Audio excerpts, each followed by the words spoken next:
Welcome everyone, and thank you for joining us for the webinar today. My name is Gina Breinig and I work in the Health Promotion Department at the Health Plan. We believe each person's well-being is multidimensional, going beyond just physical health, which is why our wellness program focuses on 8 dimensions: emotional, environmental, social, spiritual, personal and professional, nutritional, financial, and physical. We're excited to offer a number of short educational videos on these dimensions and hope you're able to gain new knowledge and motivation to help you continue on your own journey to optimal well-being. So today I'm going to be talking about shopping tips and tricks, a topic in our financial wellness dimension. I hope you're able to learn at least one thing that's new to take on your next shopping trip. So our first tip is to shop on the right days. A lot of places have better sales on Wednesdays, Thursdays, and Fridays. So if you can work your schedule around those days to shop, you'll often save money. And think about holidays. A lot of places have better deals around Memorial Day, Labor Day, Black Friday. Can your purchase wait until one of those holidays, or do you need it right away? And for those holidays that they have great sales on grocery items, for example, can you stock up and save some for later until the next holiday? Flights are cheaper on Tuesdays and Wednesdays typically, so if you know you have a trip coming up that's a high ticket price, watch it for a couple months if you can, or even a couple weeks, and compare the price on a Saturday and Sunday versus a Tuesday or Wednesday, and you'll often find that it's much cheaper on those weekdays. Some online websites, you can also put stuff on a wish list or keep it in your cart, and you'll often get an automatic email when it's on sale. So for example, we were going to buy a new bed set and it wasn't something I needed to buy right away, but I wanted it. I knew I was going to buy it soon. So I put it in my cart, and then probably within a month, I got an email that something in your cart or on your wish list was on sale, and I saved about $20. So if it's something that can wait, you can often watch the purchase price and see if it can go on sale. And when does your local ad come out? For example, I always try to plan my grocery shopping on Tuesdays or Wednesdays because our ad comes out on Tuesday and starts the next day.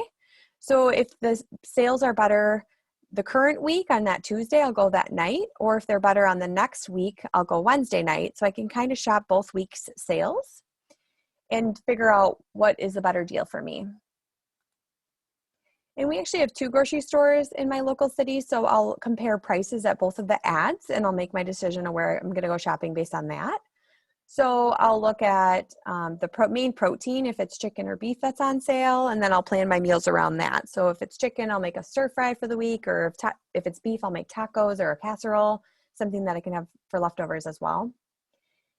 And for items like peanut butter or cereal, things we know we're going to go through a lot, then we'll often buy more when it's on sale, or even when it's not on my list, I'll go ahead and buy it when it's on sale because I know I'm going to use it, especially if it doesn't expire for a while. It's not something that goes bad within a couple weeks.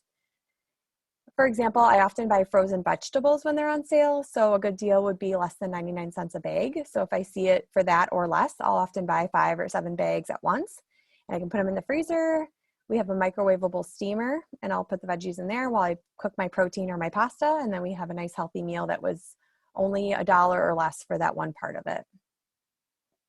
We'll often buy chicken or beef when it's on sale and put it in the freezer, and then within a week or 2, we typically can take it out and start making the next meal. And a lot of places offer competitive pricing, so you can bring your ad from a different place and ask if they'll match it. You'd be surprised how many will if it's a very, very similar item or the exact item. So one, you're going to save trips to different stores and also save money. And if you're buying perishable items, try to grab from the back of the shelf. So if you're not one that goes through milk very quick, can you grab a gallon that's a couple rows back, and maybe you get a couple extra days on the expiration date out of it? You can make less trips to the store and waste less, and it will be good for a couple more days.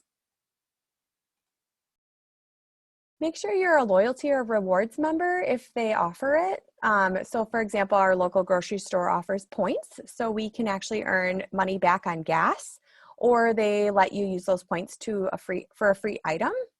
And sometimes do the math and figure out which one does save you more money. So when you check out and they ask if you want an item for free for your points, or how much would that be in gas if you get a max of so many gallons, and try to be strategic with that.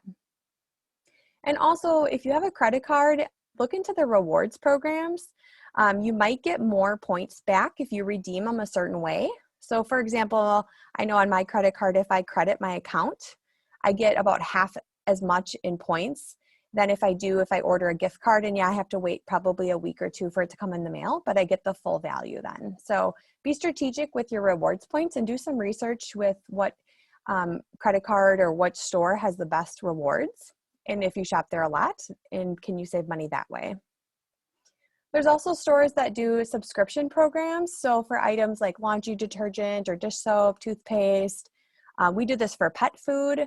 So we know we pretty much go through a 30-pound bag of dog food every month. I have a subscription. It just shows up on my door once a month. My credit card gets charged.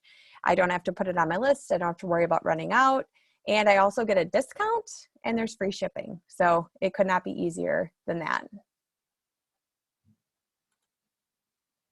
And try to not buy an item just because it's on sale unless it's something you know you were going to buy anyways, for example, groceries. But I'm thinking of clothing. So a lot of times it's a marketing tactic to put the sales prices in bright colors or bold and big numbers to make it look like a big deal.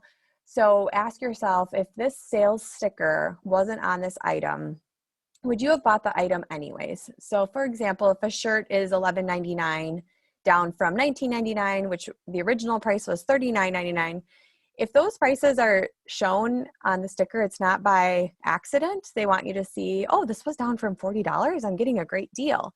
So just keep in mind that they're doing that on purpose, and ask yourself, if this was really $11.99 as the original ticket item, would I have purchased it? And my grandpa always said, well, if you save that money, where is it? And it's a good point. So we're not actually saving money if we're spending more on something we really didn't plan on buying. So just remember that even though you saved 30, did you really save 30 or did you spend 12? And check store brand products too. So for example, at the grocery store, if ketchup's on sale, they have a big sticker, the numbers are big. Does that necessarily mean that it's the best deal? There could be a ketchup to the left or right that is just as nice, but maybe it's even cheaper if it's a generic brand. Often generic is the same item, just packaged differently. So if you're not tied with a specific brand, you can often save money by just looking around the shelf. And speaking of that, looking at the quantities. So for example, a bag of chips, let's say they're on sale for $2.99 for a certain brand. But if you actually look at the different types within that brand, they're different sizes. So one bag of chips might be 10.5 ounces and another bag is 14 ounces. You'll get more with the 14-ounce bag for the same price if you just look at the quantities. So make sure you look at that. And then if there isn't the same quantity, so I do this for nuts a lot. So if one bag is 8 ounces and one bag is 10 ounces, it's hard to compare the prices if they're different prices. So you can look in the picture on the left, the 7.3 and the 9.8. Look at the price per unit or the price per ounce. So even though the bags are different sizes, I can actually look at how much they're pricing it per ounce to get a ratio, like the comparing apples to apples price. So sometimes it's not always best to buy in bulk. Maybe the biggest bag of nuts is, that 9.8 ounce per ounce. And then the smaller bags are 7.3. Well, then it makes more sense by ounce to buy 2 small bags versus 1 large bag. And I also do this for things like diapers.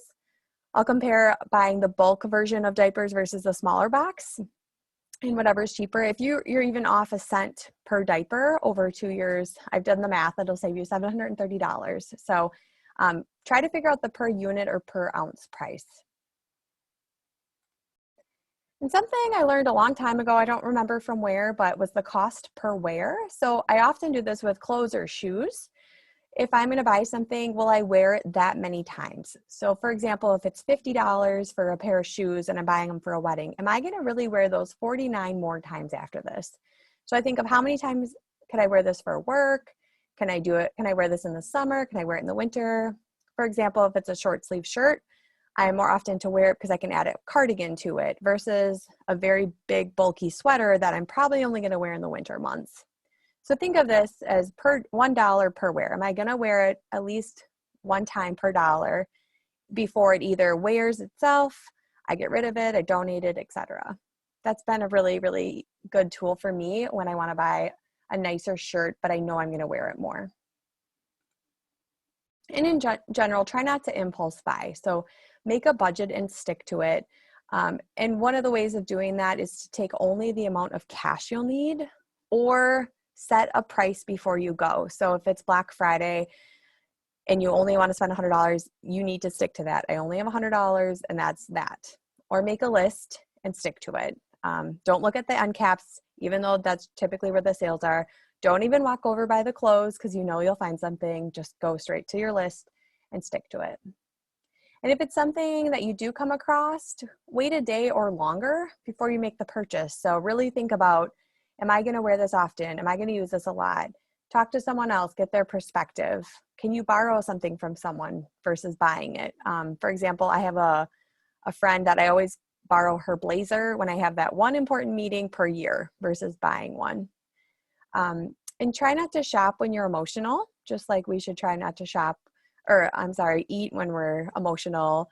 We have to create these as habits, just like we do for exercise and nutrition. So having a plan, following through with it, preparing, just like meal prep, we have to financially prep. So trying to be smart with our shopping money. That's all I have for today. If you have any questions, go ahead and send us an email. We'd be happy to get you some more information or answer them. Thanks again for watching and have a great day.